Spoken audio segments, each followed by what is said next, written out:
ప్రస్తుతం ఏఐ యుగం నడుస్తోంది. ఏఐ అంటే భయపడేవారు కొందరైతే మరికొందరు ఈ టెక్నాలజీ వచ్చినందుకు ఎంతో సంతోషిస్తున్నారు. క్యాసీ హరెల్ అనే వ్యక్తి ఈ రెండో కోవకు చెందిన అతనే. ఎందుకంటే జీవితంలో ఇక తాను మాట్లాడలేను అనుకున్నాడు. కానీ ఏఐ అతనికి గొంతు అందించింది. ఆశ్చర్యంగా ఉంది కదా. ఇంతకీ ఇదెలా సాధ్యమవుతుంది?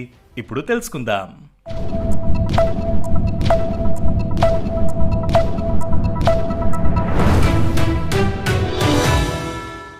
అత్యంత ప్రమాదకర జబ్బుల్లో ఏఎల్ఎస్ ఒకటి. అమ్యోట్రోఫిక్ లాటరల్ స్క్లారియోసిస్ అనే జబ్బు వస్తే నాడీ వ్యవస్థ మీద ప్రభావం చూపిస్తుంది.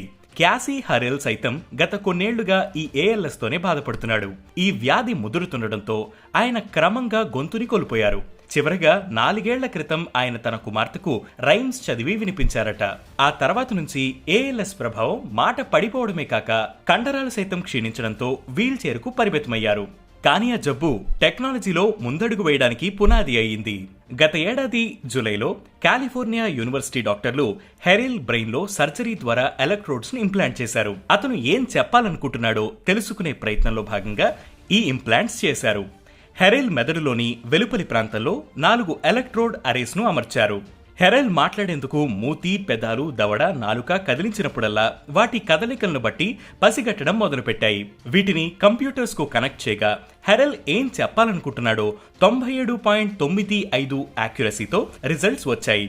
అదే యాక్యురసీ ఇన్ని నెలలుగా మెయింటైన్ అవుతూ ఉండడం, హెరెల్ ఏం చెప్పాలనుకుంటున్నాడు స్పష్టంగా ఏఐ చెప్తుండడం చూసి వైద్యులు సైతం ఆశ్చర్యపోతున్నారు. 8 నెలల వ్యవధిలో హెరెల్ 6000 రకాల పదాలను పలికాడట.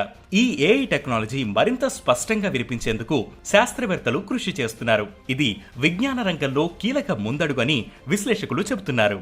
ఇది వాటి ట్రెండింగ్ ఎక్స్ప్లెయినర్. ఇలాంటి ట్రెండింగ్ ఎక్స్ప్లెయినర్స్ కోసం ప్రతిరోజు వేటి న్యూస్ యాప్ ని ఫాలో అవ్వండి. దాంతోపాటు వేటి న్యూస్ తెలుగు యూట్యూబ్ ఛానల్ ని సబ్స్క్రైబ్ చేయండి.